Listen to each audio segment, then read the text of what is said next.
هنبدأ يا جماعة في التفاضل، أو هنكمل في التفاضل قصدي، وهناخد الدوال الضمنية. الدوال الضمنية إيه اللي بيحصل في الدوال الضمنية دي يا جماعة؟ بيديني دالة مثلا بالشكل ده. أولا إيه الفرق بين الدالة الصريحة والدالة الضمنية؟ الدالة الصريحة والدالة الضمنية. الدالة الصريحة فيديني مثلا كده f of x ولتكن مثلا x تكعيب زائد 4x زائد 3. يبقى يا جماعة مديني الواي لوحدها كده، الاف اكس أو اللي هي الواي لوحدها، تمام، في طرف، ومديني الطرف الآخر بيحتوي على اكس فقط. يعني معنى كده إن إيه؟ الواي لوحدها والإكس لوحدها، وواي واحدة عندي تبقى في الطرف الشمال، تمام، وتبقى في اليمين دالة في الإكس، دي اسمها دالة إيه؟ دالة صريحة، تمام. فإحنا دي متعودين عليها. أما الدالة الضمنية بيكون إيه؟ يكون هناك تداخل بين الإكس والواي. يعني يا جماعة مثلا الدالة تبقى كده إكس في واي مثلا زائد 3 واي تربيع زائد 5 إكس تكعيب زائد 6 إكس تربيع واي تكعيب. خدنا زي مش خدنا زي مش فاكر بصراحة. خدنا زي حلت مرة لما نقول لما بتشهد مثلا اكس على بتشهد زي بتحل باثنين وتثبت بعدين تسمع البطشة. تمام. طيب فيا جماعة الدالة الضمنية زي ما بنقول ايه، في تداخل بين الاكس والواي زي ما انتم شايفين اهو. في كذا واي عندي، مفيش حاجة اسمها واي لوحدها في طرف والطرف الآخر فيه اكس، لا ده في تداخل للاكس والواي مع بعض، تمام. الأمثلة تيجي ازاي؟ مثلا عندي أول مثال مديني f of x و y بتساوي x تربيع زائد y تربيع ناقص 13، تمام. وايه المطلوب؟ يقول يا جماعه عايز الدي واي على الدي اكس. مش ضمني امال ايه؟ لازم يكون التمام في نفس الحد عشان تبقى يعني ايه في نفس الحد؟ ما هو ده كله بيساوي صفر. زد معنا عشان كده يساوي صفر كأنه، تمام. عايز يا جماعه الدي واي على الدي اكس. طيب كان في شغل تقليدي ان انا اثبت واحده واعمل الثانيه، وفي شغل ابسط من كده. بطشة مش دي. تقصد بطشة مش دي بطشة ولا دي؟ لا دي واي على دي اكس. تخلوا بالكم يا جماعه، ده البرشا لسه هيظهر معايا. يا جماعه هو عايز دي واي على دي اكس، دي واي على دي اكس، تمام. طيب القانون يا جماعه اللي هستخدمه ان الدي واي على الدي اكس يساوي سالب بارشال اف على بارشال اكس على بارشال اف على بارشال واي. يبقى يا جماعه مديني داله ضمنيه يعني فيها الاكس والواي متداخلين اهو، تمام. عايز دي واي على دي اكس وليس بارشال. هناك كنا بنجيب كمان ده، احنا كنا بنجيب بارشال اف على بارشال اكس، اشتقاق الداله جزئيا بالنسبه للاكس، او بارشال اف بارشال واي. جبناش الاف خالص احنا نبكي ما جبناش الاف خالص، كنا نقول عليها بدل اف زد، كان مسمى اخر زد او اف عادي. لكن هنا يا جماعه ده عايز دي واي دي اكس، زي ما انت شايف اللي هو عايزه ده ما فيهوش بارشال، لكن القانون اللي هستخدمه فيه بارشال. ايه اللي هيتم يا جماعه؟ الداله اللي عندك دي سميها اف اكس واي، حتى لو هو مش مسميها كده تديها اسم اف اكس واي. يعني افرض اداك الكلام ده يساوي صفر، اديها انت اسم اف اكس واي. الاف ده اسم عام والاكس والواي عشان مكونات الاكس والواي. ثم هتجيبيه عشان تجيب اللي هو عايزه ده، هتجيب ايه؟ سالب، وفي البسط فيه مشتقة الاف جزئيا بالنسبة للاكس. لو مشتقة جزئيا بالنسبة للاكس يبقى ايه؟ يبقى اي حاجة تانية ثابت، على مشتقة الاف جزئيا بالنسبة للواي، وفي الحالة دي بشتق الواي، اما اي حاجة تانية اللي هي الاكس هنا ثابت، تمام. فتعال نشوف المثال. يبقى عشان اقدر اجاوب ده يبقى هجيب ايه؟ بارشال اف، سواء كتبتها كده يا جماعه كتبتها كده الاثنين صح. لما نشتق الاف بالنسبه للاكس يبقى الاكس تربيع مشتقتها 2 اكس بس عشان ده يا جماعه ما فيهوش اكس بصفر، ما فيهوش اكس بصفر. لما تشتق تجيب البارشال اف على بارشال واي، 2 واي بس، دي ما فيهاش واي يبقى بصفر، دي فيها واي يبقى 2 واي. يبقى اذا الناتج النهائي دي واي على الدي اكس يساوي مع ده على ده، يعني القيمة دي 2x على 2y، ولما تخسرها يديك ايه؟ x على y. احنا قلنا يا جماعه بالسالب صح؟ دي سالب اهو، سالب. لو كان مديني نقطة اشتغل عندها اروح معوض يا جماعه بايه؟ بالنقطة دي. هو ما ينفعش ات 2 و3 نكملها دي من بره. سالب الاكس بكام يا جماعه؟ ب2 على الواي ب3، يبقى الناتج بكام؟ سالب 2 على 3. ارقم من جديد ولا اعتبرها حصة واحدة ولا ايه؟ 10 وخلاص. كان اخر حاجه 9 هنا ولا ايه؟ اسال. بس ما ينفعش انا اشتق بالنسبه للاكس واخلي الواي يعني مثلا اكتب هنا 2 اكس زائد 2 واي في واي داش اكمل عادي. اللي كنا نعملها قبل كده، هاي الشغل القديم. ايوه ينفع اكمل ينفع، بس هو عايز يوضح لك الشغل الجديد اللي هو ده. وخلي بالك ده اسهل، ده اسهل خاصه لو الداله معقده شويه. مش هينفع ازاي هو. طب ماشي لو فيها زد ما لا انت بتتكلم على ينفع كده. طريقه هنحل بطريقه لا انت هتثبت كانه يساوي صفر. يا جماعه قبل كده اخذنا طريقه لحل المسائل الضمنيه، مش فاكر السنه دي ولا السنه اللي فاتت ولا امتى بالظبط، ان انا اشتغل ايه، اشتغل عادي الاكس داله والواي داله واشتق. بس لما يشتق الاكس مثلا بالنسبه للاكس ما احطش حاجه اضافيه، لكن لما اشتق داله فيها واي بالنسبه للاكس لازم اضرب في واي داش او دي واي دي اكس، والمفروض لازم تدي نفس الناتج. تعال نشتغل بالطريقه اللي انت بتقولها كده.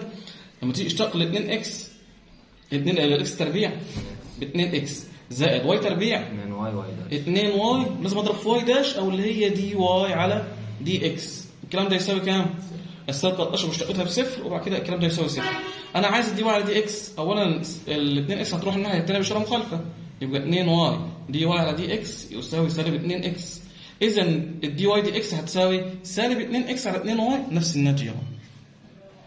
يبقى الحل ده مش غلط برضه، بس هو يعني حابب يشرح الحل التاني ده اللي هيحل بيه، وزائد الحل ده اسهل خاصه لو الداله معقده شويه. يعني الداله دي كانت بسيطه، لكن لما يظهر لك مثلا اكس في واي تكعيب في كذا في كذا هتلاقي ان دي تتعجل شويه وبتاخد فتره اطول في الحل، لكن دي اسرع. سواء اشتغلت بدي او بدي الاثنين صح. تعالوا نشوف المثال الثاني. find dy على dx given والمعطى fxy بتساوي y تكعيب زائد xy ناقص 12 يساوي صفر. تمام؟ نفس القصة يا جماعة برضه اهو. fx دالة في الاكس والواي، وهنا دالة ضمنية تساوي صفر، وعايزين ايه؟ دي واي على الدي اكس. أول حاجة بنجيبها بارشل اف على بارشل اكس. الدالة بالنسبة للاكس هيساوي كام؟ ماشي على 100 دور جاوب خلاص. واي لما اشتق يا جماعه الجزئيه بالنسبه للاكس يبقى الواي ثابت، واي تكعيب دي ثابت. اما اكس واي انزل الواي ثم مشتقه الاكس بواحد وده بصفر. مشتقة بعد كده الاف بالنسبه للواي، يبقى الواي هي اللي داله والاكس ثابت. 3 واي تربيع اكس زائد اكس صح. عايز بعد كده الدي واي على الدي اكس على حسب القانون. مش القانون كان بيقول لي سالب، عشان تحفظ القانون كويس، سالب بارشل اف على بارشل اللي تحت الاول خلي بالك على بارشل اف بارشل واي. كسالب واي على يبقى اللي فيه اكس اهو ادي السالب وادي الواي على 3 واي تربيع زائد اكس. هل مديني معوض بيها؟ ما ادانيش نقطه، ده كان نص السؤال بالظبط، فما فيش نقطه اعوض بيها، وما فيش اختصار ثانيه. تمام. يجي بعد كده مثال آخر يزود يعني إيه تعقيد شوية في شكل الدالة، فبيقول لي find dy على dx given المعطى هنا الدالة المعطاة e أس x sin y زائد e أس y sin x يساوي 1. طيب عشان تقدر تشتغلي محتاج تعمل ايه في الأول مثلا؟ حد واخد باله ممكن تيجي نعمل ايه؟ خليها تساوي بصفر. اخليهم كلهم في طرف واحد. تمام، واديها اسم وليكن اف عشان اقدر اشتغل بنفس الاسلوب ده. تمام، فراح اقول ايه مكوناتها ايه الداله؟ اف اكس وواي، فاقول اف مكوناتها اكس وواي فاسميها اف اكس وواي وانزل المعادله دي زي ما هي. بعد كده ناقص 1 يساوي ولو لقيت حاجه في الطرف الاخر اجيبها باشاره مخالفه يبقى ناقص الواحد. ليه عملت الخطوه دي؟ مش كده الواحد هيطلع بصفر في الحالتين. انت ممكن ما يكونش صفر، ده ممكن يكون في اكس مثلا. فانت بتتكلم في الحاله العامه. في الحاله العامه ان انت ايه اي حاجه في الطرف الشمال تروح تجيبها كلها في طرف واحد وتسمي الداله وتجيب ايه في الاول؟ على مين الدور؟ برشل مثلا ده برشل ده اكس غش هنا حتى برشل اف برشل اكس، يبقى تشتق الداله دي والمعادله دي بالنسبه للاكس. لما اشتق بالنسبه للاكس يبقى دول دالتين ولا داله واحده، وايه الثابت وايه الدوال؟ الاكس ده متغير والواي ده ثابت. يبقى ايه اللي هينزل كثابت؟ ثابت الواي. ساين واي. ساين ما اذا كانت يا جماعه الواي ثابت فالساين واي ثابت، فالساين واي هتنزل كثابت، ثم اشتقاق اي اس اكس اس اكس بواحد. مشتق ده يا جماعه اي اس داله، انزل اي اس الداله واشتق الداله اللي فوق، فاي اس اكس نزلت ومشتقه الاكس بواحد، مفيش داعي لكتابته. زائد اي اس واي في ساين اكس، فين الثابت اللي هينزل؟ الثابت اللي هينزل اللي هو اللي اي اس واي. تمام، اي اس واي مشتقه الساين اكس كوزاين واي، كوزاين اكس. طبعا ده بايه؟ ده صفر. ثم بعد كده نجيب مشتقه الاف بالنسبه لايه؟ الواي. تمسكي نفس الداله اهي، اي اس اكس في ساين واي. تمام، ساين واي مشتقتها كوزاين واي زائد احنا جايبين المثال صح. تمام، هتنزل ايه الاول كثابت؟ كوزاين اكس. ليه؟ ثابت. دي ساين اصلا. دي ساين. ساين اكس. ساين اكس كثابت، والاي اس واي مشتقتها هي وده مشتقته بايه؟ بصفر.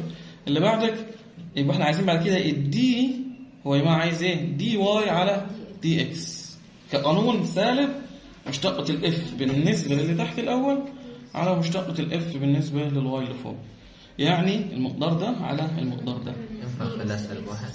اهي ساين واي زائد اي اس واي ساين اكس. يبقى ده على ده. السالب ده يا اما حطيته فوق او تحت ما يفرقش، لو حطيته بره برضه عادي. اي اس صح، ما ينفعش زائد فوق واي. ينفع. صح. فوق او تحت عادي السالب ده.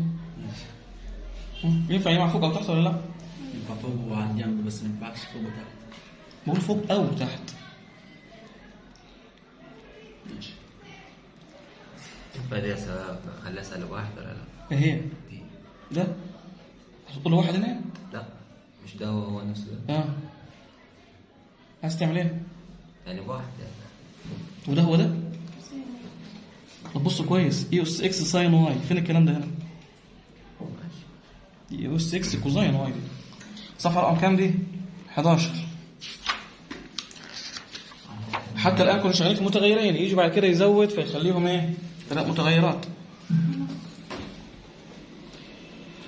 لو حد مستعجل استأذنوا، كلها حاجات بسيطه زي ما انتم شايفين. مجموعات. فايند، حد يفتح على مش هفتح، ماليش دعوه. فايند ايه؟ بارشل زد على بارشل اكس and بارشل زد على بارشل واي given of x y z سامبل 3x 5 دقايق وخمس x تربيع زائد 3xy ناقص 2y تربيع زائد 3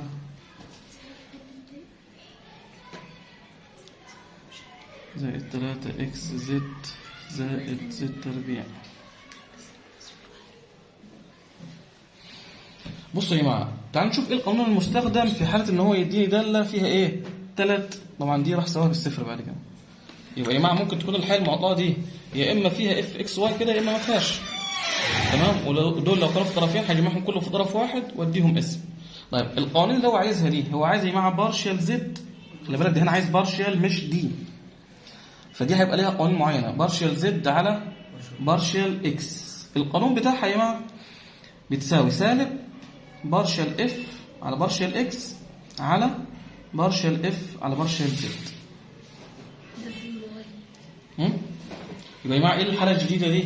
ان عندي 3 متغيرات اكس واي وزد، والداله هتسمى اف اكس واي زد، ويجي يطلب مني ايه بقى؟ يجي يطلب مني مشتقه الزد بالنسبه للاكس وبارشال جزئي. فالقانون بتاعها هيكون ايه؟ بارشال سالب بارشال اف على بارشال، وتاخد ايه؟ الرمز ده. تاخد الرمز اللي تحت على بارشال اف، وتاخد ايه؟ الرمز اللي فوق. يعني الحته دي هتفيدك في الايه؟ عشان تكون القانون صح. ايه فرق ما بين ايه وايه؟ القانون اللي كان نفس حتى اللي هناك كان متغيرين بس، كان مع اكس وواي بس. تمام، القانون ادي القانون كان بيطلب مني دي واي دي اكس، وادي القانون اللي بعوض فيه بارشال سالب بارشال اف على بارشال اكس على بارشل اف على بارشل ايه واي. ماشي. طيب طبعا يا جماعه لو طلب العكس عادي، افرض قال انا عايز الدي اكس على الدي واي، يبقى اكتب له عكس القانون ده، البسط مقام المقام بسط والسالب هو. طيب يجي هنا الداله فيها ايه؟ اكس وواي وزد، سواء هو سماها اف او انت هتسميها براحتك، بس لو ما كانتش بتسميها تسميها انت عشان تعرف تكتب القانون. يجي بعد كده يقول لك انا عايز مشتقة الزد بالنسبه للاكس، تروح تكتب له كده عشان تبدا تكون القانون تقول سالب، الداله سميتها ايه؟ سميتها اف، يبقى سالب بارشل اف على بارشل تاخد الرمز اللي هنا اكس على بارشل اف على تاخد الرمز اللي هنا. ماشي. نكتب القانون بتاع الثاني بالمره اللي هو ايه؟ هو عايز في الحاله الثانيه بارشل زد على بارشل واي. عايز نكتب القانون على 100 دور بنفس الاسلوب. اولا فيه سالب بارشل اف على بارشل واي بغش من تحت اهو، تحت بارشل اف على بارشل زد. تمام زي الفل. هنجيب الاولى. طبعا انا في الاول ما محتاج اجيب ايه الحاجات دي كلها، ده في اشتقاق بالنسبه للاكس، اشتقاق بالنسبه للزد، اشتقاق بالنسبه للواي. لو عايز تجهز الثلاثه جهزهم، تمام، ممكن نجهزهم مكان اول مره واحده. ماشي. فنجيب بارشل اف على بارشل اكس. لما اجيب اشتقاق جزئي يا جماعه معناها اعمل ايه؟ يبقى هشتق بالنسبه للاكس، يبقى اكس هو المتغير واي حاجه غيرها ثوابت. ايه اللي ثوابت عندك المره دي؟ الواي والزد. الواي والزد. تمام. ماشي. اشتق دي بالنسبه للاكس 2 اكس زائد دي 3 اكس واي، 3 واي يبقى 3 واي صح. 3 اكس زد مشتقتها ايه بالنسبه للاكس؟ 3 زد. 3 زد صح. زد تربيع مشتقتها بالنسبه للاكس صفر. اللي بعدك هاتي بالمره، هنجيب يا جماعه الثلاث مشتقات اللي محتاجينها وبعد كده نعوض بيهم مره واحده. بارشل اف على بارشل ايه؟ زد واي. هجيب يا جماعه مشتقه الاف بالنسبه للاكس وبعد كده بالنسبه للواي وبعد كده بالنسبه للزد، لان الثلاثه دول هم اللي مستخدمين هنا. ماشي. مشتقه الاف بالنسبه للواي اول واحده بصفر، ما فيهاش واي اصلا بصفر. 3 اكس واي مشتقتها ايه بالنسبه للواي؟ 3 اكس سالب 2 واي تربيع. سالب 2 واي تربيع هتبقى سالب 4 واي. تمام. 3 اكس زد بالنسبه للواي اكس زد ما فيهاش واللي بعدها ما فيهاش. هتجيب ايه اخر حاجه؟ يبقى الزد هي اللي داله، ما فيهاش زد صفر، ما فيهاش زد صفر، ما فيهاش زد صفر. 3 اكس زد يبقى مشتقتها 3 اكس زائد 2 زد. تعالي عوض على طول بقى. يبقى انت هتجيبي ايه مثلا؟ مشتقه الزد بالنسبه للاكس. طبعا مش هكتب القانون الثاني اهو، القانون مكتوب ولا اكتبه؟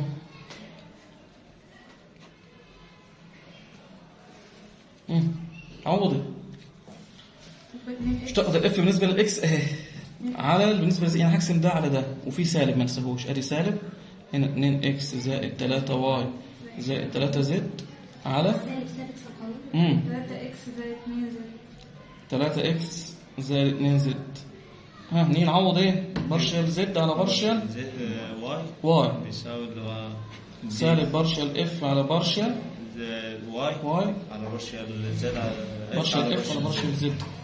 يعني خلي بالك القانونين فيهم المقام هو اللي هو مشتقة الزاوية الاف بالنسبة للزد، فانت تاخد المقام زي ما هو يبقى سالب اللي هو 3 اكس زائد 2 زد نفس المقام، والبسط هيتغير اللي هو ده اللي هو ده 4 اكس ناقص 4 3 اكس ناقص 4 واي. ده مع المثال الثالث صار 4 زيه. هسيب لكم واجب ده.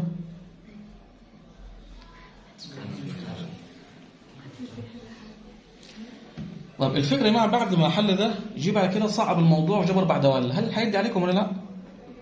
حد يبص عليها كده. جايبه يا جماعه داله فيها 4 دوال اكس وواي ويو وفي. زود مستوى الصعوبه خالص، حتى الموضوع مش هيبقى سهل كده، لا ده فيه شغل وحل معادلات وقصص. ولسه ما خلصش. هذه يا جماعه مشتقه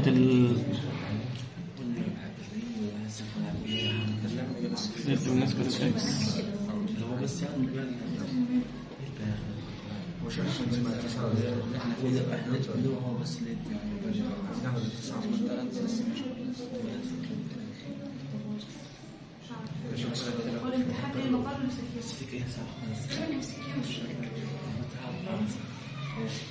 بس مش عارف مقالين في عند تانيين مقالين بس مين تانيين في حاجه اسمها اتصال قدام الدكتور. صفحة رقم كام دي؟ بص يا جماعة اتفضل يا جماعة، المثال ده نبدأ بيه المرة الجاية، حلوه واللي مش هيحله في الغالب مش هيحله، فهنحله هنا تمام؟ ده زي اللي فات بالظبط. بس زي بالظبط بس في دوال مثلثية. وحد يا جماعة يشوف لي الايه؟ مين اللي هيشوف؟ بص يا جماعة صفحة كام طب دي؟ صفحة يا جماعة 395 والصفحة اللي بعدها هي صفحة ونص يعني تقريبا. أنا في اعتقادي إن هي ما الحياة دي بما إنها صعبة فأنتم ما عندكمش الحياة الصعبة. نعم. وإلى اللقاء.